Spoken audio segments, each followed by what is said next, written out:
Tudo da Canção Nova em um só lugar. Canção Nova Play.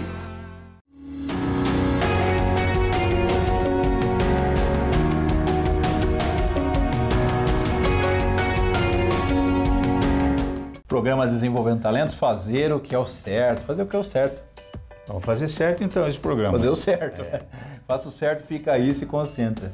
Fazer o que é o certo é algo que nos dá muita leveza, muita paz interior, muita tranquilidade. Tem uma coisa que os neo-ateus não conseguem explicar. Que é neo-ateu? Um ateu novo, um ateu da modernidade. Você fala neo-ateu. Então. Nós que somos do sítio aí, né? Vamos saber o que é neo-ateu. Então, e eles não conseguem explicar a consciência humana. Eles não conseguem explicar que a gente tem parece uma voz, às vezes, dentro da gente que fala uma coisa completamente o contrário. Olha aí, ó. Daquilo que a gente está fazendo. A igreja diz que essa voz, consciência, deve ser ouvida. Alguns filósofos, Santo Tomás, Santo Agostinho, diziam que há uma voz interior dentro da gente que foi Deus e que escutar essa voz é escutar também a vontade de Deus. É interessante, quando a gente faz o que é errado, a gente tem a pior dor do mundo, que é a dor da consciência. Eu era goleiro, já levei bolada em cada lugar, no rosto, em cada outro lugar que não dá para falar numa emissora, e doeu. Mas como a consciência dói, né? O Davi, o rei Davi, ele fez um salmo de tanta dor na consciência que ele tinha, que é o Salmo 50 ou 51, depende da Bíblia. Ele diz naquele salmo: o meu pecado está sempre diante de mim. À minha frente. Ou seja, é consciência, né? Tudo que eu faço eu lembro da coisa errada que eu fiz. Não, e é danada da consciência, onde você vai, ela vai junto, né? Exatamente. Porque ela podia ficar no armário e você pegar à noite, mas não, ela vai o dia inteiro. Então, é interessante. Então a consciência ela nos direciona para fazer o que é o certo. E olha que foi interessante. Voltaire, que foi um cara ateu. Não neo-ateu, ele é antigo já, morreu. Esse que Deus o tenha. Ateu das velhas. Deus o tenha. Das tempo velho. Ele disse que, ao contrário, ele disse assim, não ouça a sua consciência. Que triste. Então, dizendo isso a seus seguidores, ele estava dizendo o seguinte, viva esse conflito. Mas imagina uma pessoa que está sempre em conflito interior, né? Que coisa terrível, né? Tá, aquela coisa mal resolvida. Sim. Mas a consciência também, Dani, eu não entendo muito, não sou teólogo, mas a consciência também é esquisita. Ela pode ser abafada, sabe? Vai anestesiando. Vai anestesiando. Né? O mal, o inimigo, o encardido, como dizia o padre Léo, o encardido ele vai fazendo de tudo para anestesiar, ou se não matar a consciência. Porque você rouba uma vez, você fica com um peso de consciência enorme. Você trai a tua esposa, o peso é terrível.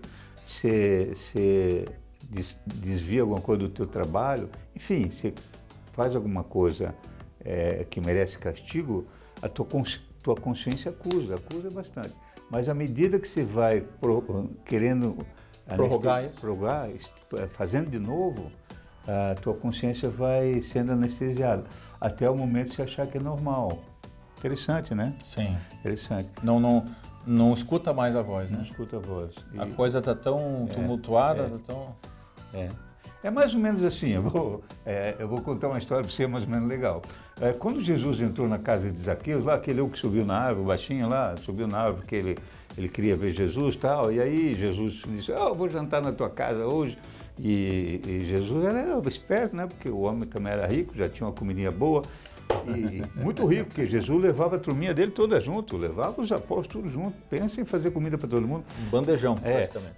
Daí, como você lembra, foi até falado no outro programa, Jesus disse para ele que a salvação entrou na casa dele depois que ele disse que ele ia repartir, né?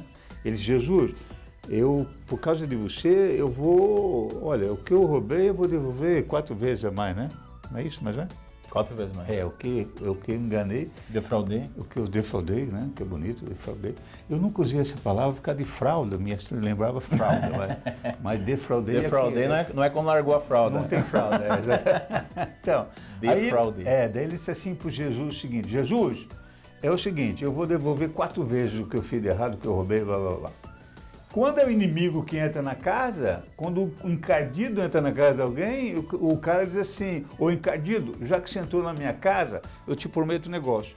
Daqueles caras que eu roubei, eu vou roubar 4 vezes mais agora.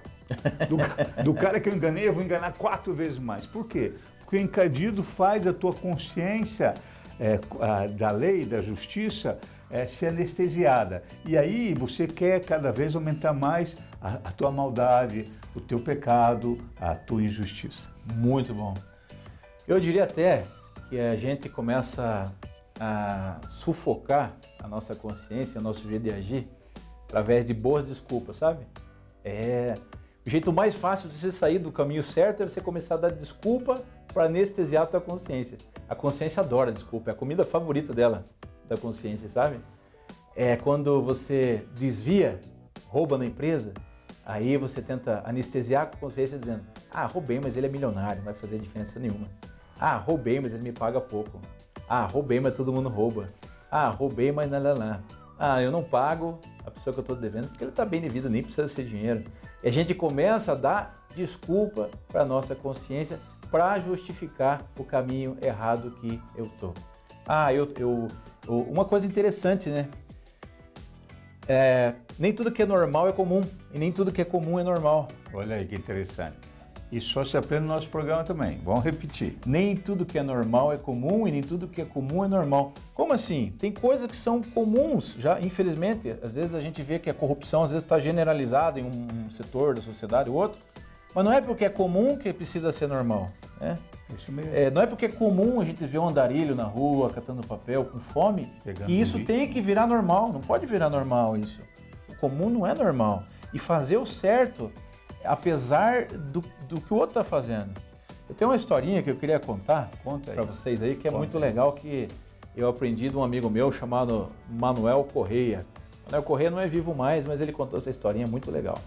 Disse que um rei deu um grande banquete para comemorar o 40º ano lá daquele reinado. Então, você imagina, na época de rei, né? Muita festa, e dança. Não, eles eram bons. Em comida, festa, eles eram bons. Parecia aquelas festas de velório de catarinense. A vida inteira. Rosca.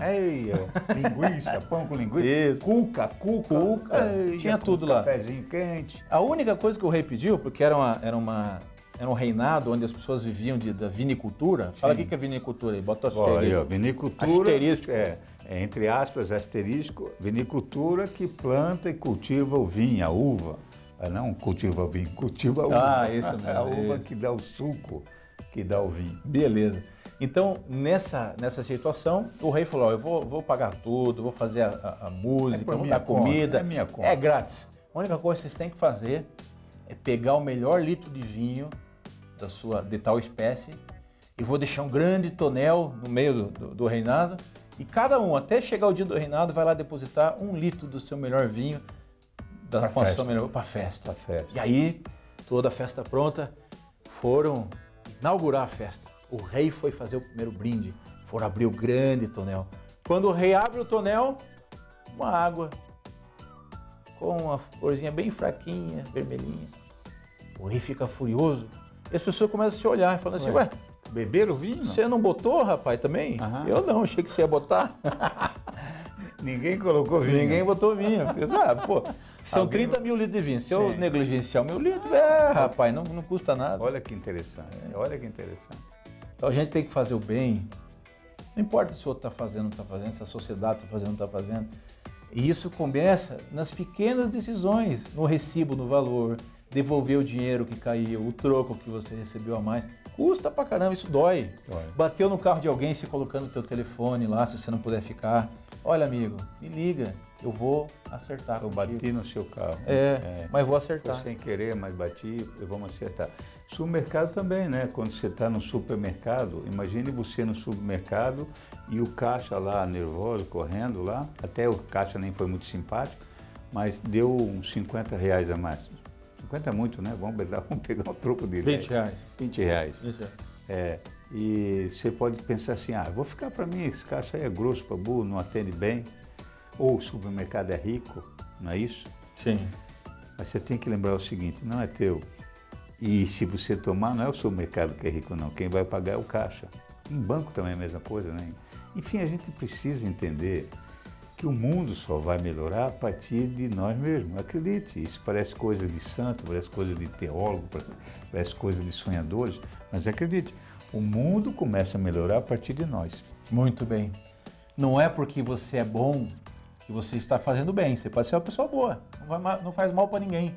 Ah, eu não mato, não roubo, não peco, não falo mal dos outros. Nem preciso de igreja porque eu sou bom pra caramba. Você pode até ser uma pessoa boa, mas Deus não pede só que você seja bom. Deus pede que você faça o bem.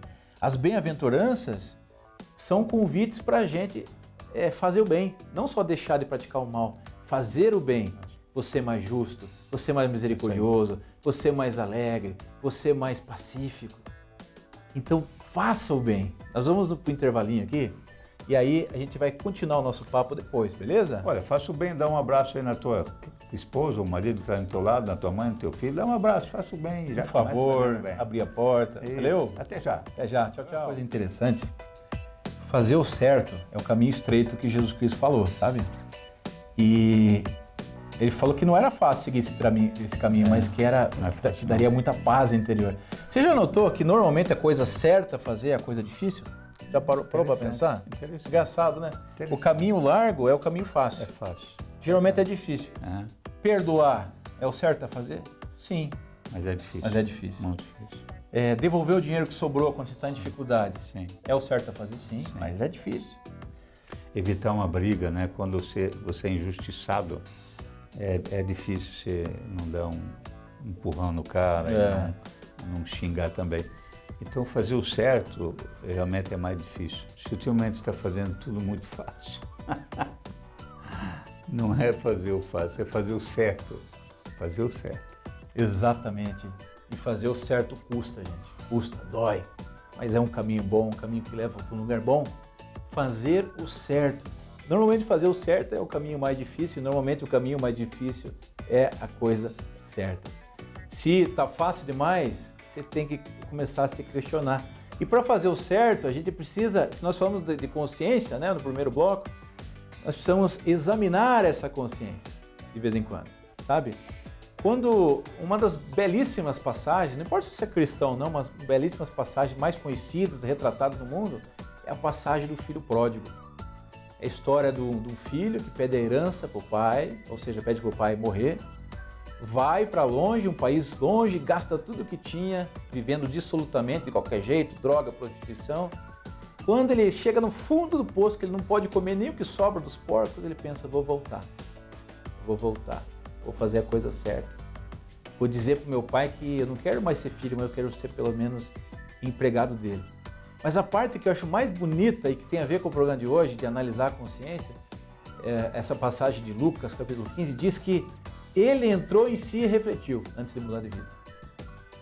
A viagem mais difícil que você pode fazer, né, que eu acho que a gente pode fazer, é a viagem de entrar em si e refletir. Tem muita gente entrando na vida dos outros, né? Sim, não, muito, eu conheço bastante. Fica invadindo a vida dos outros. Mas entrar em si, né? Entrar em si, pô, isso não foi legal.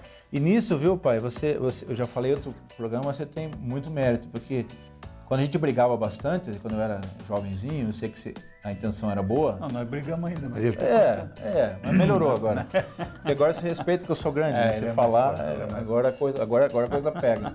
Mas eu lembro que o pai sempre ia lá, e ele, autoridade de pai, normalmente ele que estava certo, normalmente, ele ia lá pedir perdão. Partia dele o pedido de perdão. Né? Eu não lembro mais o motivo da briga, graças a Deus, mas eu lembro dessa coisa boa. Amém. Que o pai ia lá na minha cabeceira da cama. Então isso é uma coisa que eu sempre, nunca vou cansar de falar, porque me tocou muito a minha educação. Amém. Quando você entrava no meu quarto lá desculpa o pai e tal, e a gente se abraçava. Fazia todo dia, porque eu errava todo dia. Eu também errava, né? Quem não erra, né? Quem não erra. Pois é. Fazer a coisa certa não depende só da gente, depende da graça de Deus, sabe? São Paulo, toda vez que você esbarrar na tua limitação, na tua miséria, você precisa lembrar da graça e da misericórdia de Deus. Porque fazer o certo não é só uma decisão humana, não é só, vou deixar de ser safado, não. É também graça divina. Às vezes você está preso no vício, e você sabe que o certo é não beber, mas você não está conseguindo sair do vício. Aí você precisa de alguém que te ajude. Aquele grande ator, agora Anthony Hopkins, ele se converteu, ele era ateu. E ele se converteu depois de várias recaídas na bebida, várias clínicas de recuperação, ele ficava abstêmio um pouco e caía de novo. E aí, interessante, chegou um dia ele numa reunião do AA, uma grande organização, e um dos passos do AA é crer num ser superior. Precisa crer em Deus. Crer em Deus. E a moça, uma pessoa do AA lá, não sei se foi uma moça, um rapaz, disse para ele assim, por que o senhor não, esse passo, são 12 passos, por que esse passo do AA o senhor não aceita? Eu disse, não, porque eu não acredito. Ela falou, o que o senhor tem a perder, a tentar? Olha que interessante. Não custa tentar. Sim. E ele narra, esse grande ator, né, fez grandes filmes, ele narra que ele tá bom, não tenho mais o que tentar mesmo, estou no fundo do poço, vou fazer a experiência. Diz que ele falou assim, se o senhor existe, me ajude a largar o vício do álcool, me ajude a fazer a coisa certa. E ele disse que a partir daquele momento incrível, ele não teve mais vontade de beber. E ele começou a acreditar na existência de um ser superior. É importante isso, sabe? Porque o grande Paulo apóstolo, São Paulo apóstolo, ele disse, eu não faço o bem que eu quero, mas eu faço o mal que eu não quero. Então, repete. Não faço o bem que eu quero, mas faço o mal que eu não quero. Ou seja, tenta fazer o bem, mas não consegue. Não consegue muitas vezes. E o mal que a gente não quer fazer, muitas vezes faz. Muitas vezes faz. Não é só uma decisão humana, é também. Precisa se decidir. Vou querer, vou mudar de vida, eu sei o que é o ideal. Eu preciso ter o caminho a seguir. Mas o conseguir caminhar, aí é de mão dada com Deus mesmo. É Deus ajudando, é levantando, é confessando, é caindo e levantando. Aliás, os apóstolos é muita coisa errada, né? Muita coisa errada. Se você procura uma igreja perfeita, essa não é nossa, viu? Porque o que a gente erra, o que a gente cai, o que a gente faz de burrada, o único perfeito que passou por esse mundo é Jesus Cristo. Não tem outro. Você pode pegar qualquer santo, você pode pegar qualquer pessoa santa, você vai ver que ela teve defeito, que ela fez o que não queria, ela errou muito. Eu vou repetir, qualquer pessoa que passou por esse mundo, toda ela, qualquer uma, errou, ficou nervoso, xingou, pensamentos ruins. O único que passou por esse mundo e não pecou é Jesus Cristo. Vou repetir, o único ser humano que passou por esse mundo sem pecar, sem errar, Jesus Cristo. Eu vou até fazer um parênteses aqui, né? Nós católicos acreditamos que Maria foi preservada do pecado. Ele está falando no sentido de erro. Erro, mano, não só pecado, de errar. Então, e Jesus Cristo pagou caro, né? Por fazer o certo. Ele pagou com a vida por fazer o certo. Né? Jesus Cristo, ele tinha uma noção tão perfeita do certo, que uma vez apresentaram uma moeda para ele e disseram assim, nós devemos pagar imposto ou não devemos pagar? Checkmate, né? Checkmate. Já pensou? Um monte de romano ali perto, soldado, ouvindo a história, e imagine um monte de judeus também loucos para pegar um erro dele. Aí perguntaram para ele o seguinte, Jesus, a gente tem que pagar o imposto ou não? E aí é o checkmate, né? Porque se ele disse sim, paga o imposto, os judeus caíram de pau, porque como ele estava sendo dominado pelos romanos, eles iam dizer, tá vendo? Esse cara é a favor dos romanos. Se ele diz não, o soldado já estava com a espadinha pronta para cortar a cabeça dele. Você não obedeceu a César. E olha a sabedoria de Jesus. Jesus fala, dê a César o que é de César, dê a Deus o que é de Deus. Olha a sabedoria dele. Dê a César o que é de César, dê a Deus o que é de Deus. E olha a sabedoria dele. Fazendo isso, Jesus já começou a dizer o seguinte, César não é Deus. E isso também era um negócio que ia ser... se você fala um negócio desse na frente... Abertamente, você não é só crucificado, não. Toda a tua família, os antepassados, descendentes, todo mundo que você imaginar sofre as consequências, porque você falou que César não é Deus. E Jesus, na sabedoria dele, é o seguinte, dai a César o que é de César, a moeda. Dai a Deus o que é de Deus. Dizendo o seguinte, César não é Deus. E todo mundo saiu rindo, ninguém sacou que ele disse que César não é Deus. E até hoje, a sabedoria de Jesus passa milênios e milênios e a gente começa a aprender que o certo é que dá resultado melhor. Muito legal. Fica aí, porque no próximo bloco nós vamos ver os benefícios de fazer a coisa certa. Aí você vai ver a leveza e a felicidade de fazer a coisa certa. Não sai daí, já voltamos. Até já. Abraço. Até já. Voltamos aí falando hoje, fazer a coisa certa, fazer o bem. Fazer o bem é sempre recompensador. Quem faz o bem tem alegria, tem leveza, tem uma consciência limpa. Isso, olha, isso é fantástico. Existe um exemplo de uma pessoa que foi canonizada, chamada Thomas More, mas o exemplo não é dele, é da mulher dele. Ou seja, a família toda era cheia de virtudes, né? Dizem que a mulher de Thomas More encontrou um cachorrinho perdido. Ela logo se encantou com o cachorrinho, lavou o cachorrinho, botou nome no cachorrinho, a família lá, os filhos deles começaram a brincar com o cachorrinho e ali ficaram todos felizes com aquele cachorrinho. Mas chegou um dia, diz que eles brincando com o cachorro, chegou um mendigo lá, tudo mal vestido, meio cheiro ruim. E falou, moça, eu acho que a senhora achou meu cachorro. Ai. E as crianças, pai, mas é nosso, a gente tá brincando. Será que ele tá falando a verdade ou não tá? Uhum.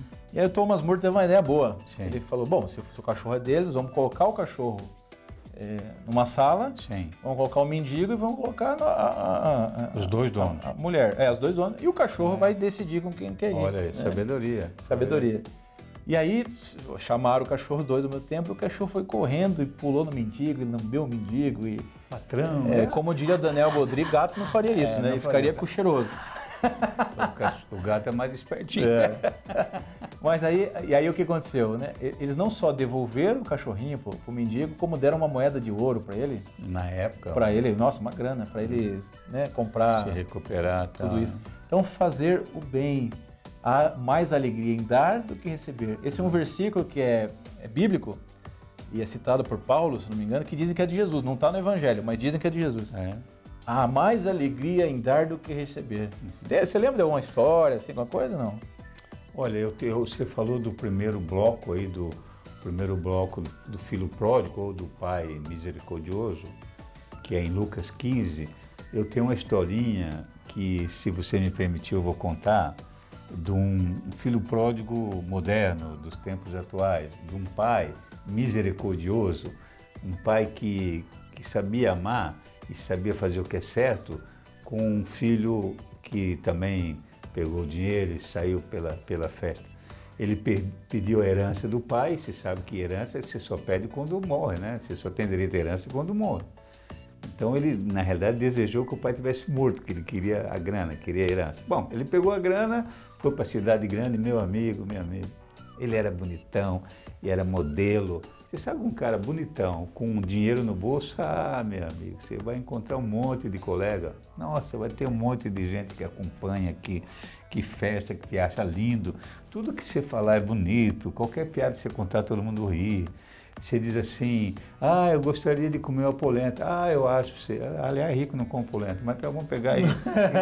Queria comer caviar. Caviar é aquele negócio que você nunca vi nem comi, eu só ouço falar. Mas a moral da história é que o cara fez uma festa, pensa em festa. Gastou toda a grana dele, quando acabou a grana, ele percebeu que ele já estava viciado em álcool, em cocaína e caiu no crack. Crack, meu amigo, a probabilidade de volta é muito pequena e tem um esforço muito grande. Então volta naquilo que você está falando. Procure fazer o que é certo, porque quanto mais você vai se afundando, é uma areia movediça, né? Bom, moral da história, ele estava lá no crack já, sabe, ele se prostituía para arrumar dinheiro, ele começou a perder os dentes, enfim, era terrível a situação dele. Ele já não dormia mais, ele andava assim como um zumbi.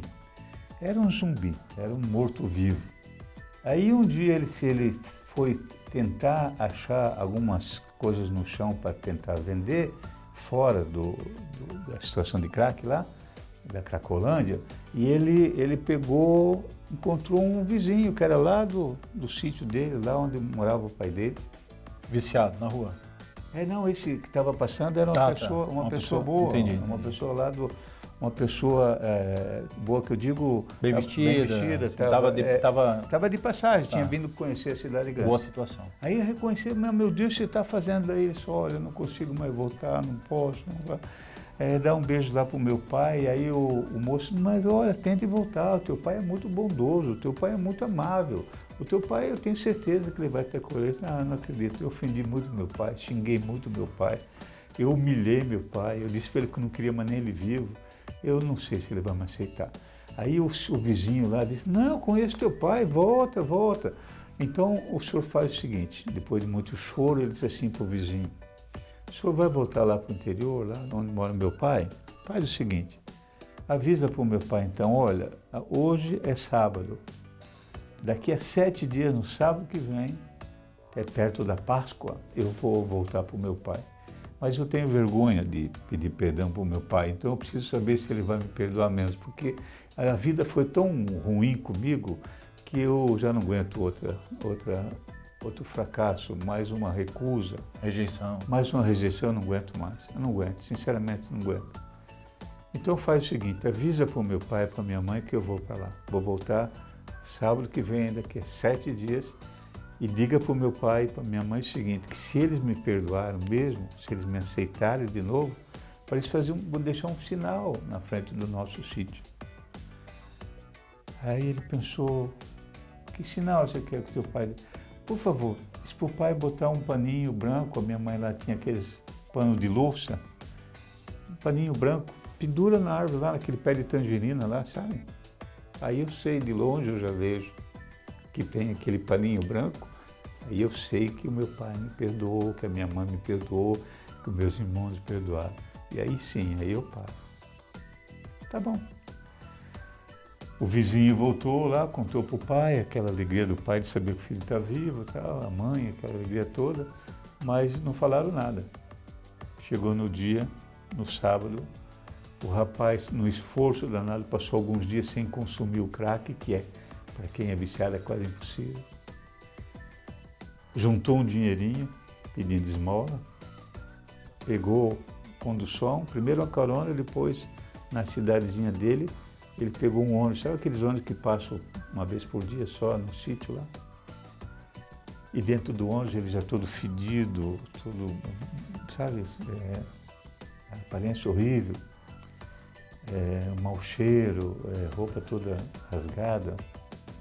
Quando começou a chegar perto do sítio dele, o pessoal nem sentou no ônibus, na condução o pessoal nem sentava perto dele. Mas ele começou a ver que estava chegando o sítio do pai dele, da mãe dele, dos irmãos dele. Ele falou para uma pessoa que estava um pouco distante dele no ônibus, por favor, está chegando o sítio do meu pai, por favor, veja se tem um paninho branco amarrado num pé de tangerina. Por favor, dá uma olhadinha. Eu não tenho coragem de olhar. Estava tão arrasado. Medo de... medo não ser aceito. Mais uma rejeição, que aliás é a maior dor que a gente pode ter, né? Ele baixou a cabeça no banco assim e disse, por favor, eu não quero olhar, por favor, veja se tem um pano branco na árvore.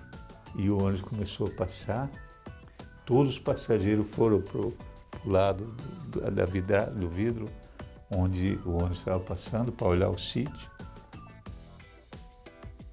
Ele começou a chorar, ninguém falava nada. Ele disse, por favor, tem algum pano branco? Qualquer coisa, um pano branco, vê se não tem um pano branco. Vê se não tem um paninho branco, por favor. O ônibus começou a passar pelo sítio, ninguém falava nada. Ele começou a chorar desesperado, cabeça abaixada. Aí, em uníssono, todos os passageiros, inclusive o motorista, disseram, moço, essa casa aí deve ser uma casa de doido, deve ser uma casa de louco, porque todas as árvores, todas, estão cheias de pano branco. Tem pano branco em todas as árvores. Ele desceu, se ajoelhou, beijou o chão de novo, e entendeu o que é um perdão de um pai, de uma mãe, de uma família amorosa, o que é o perdão e o que é o amor incondicional. Legal. E Deus nos deixou um grande sinal, um grande pano branco. Jesus de braços abertos. Toda vez que você estiver longe do caminho, longe do que é certo, saiba que Deus é capaz de mudar a página e fazer a sua vida começar de novo. Não é porque a tua vida começou errada e que você fez muita coisa errada que você não pode terminar, mudar e fazer a coisa certa. Pense nisso. Quer falar com a gente? Meu site é danielgodri.com.br e o seu? O meu é Godri. Grande abraço. Muito obrigado. Tchau. Até a próxima. Lembre-se de procurar o Pano Branco. Tudo da Canção Nova em um só lugar. Canção Nova Play.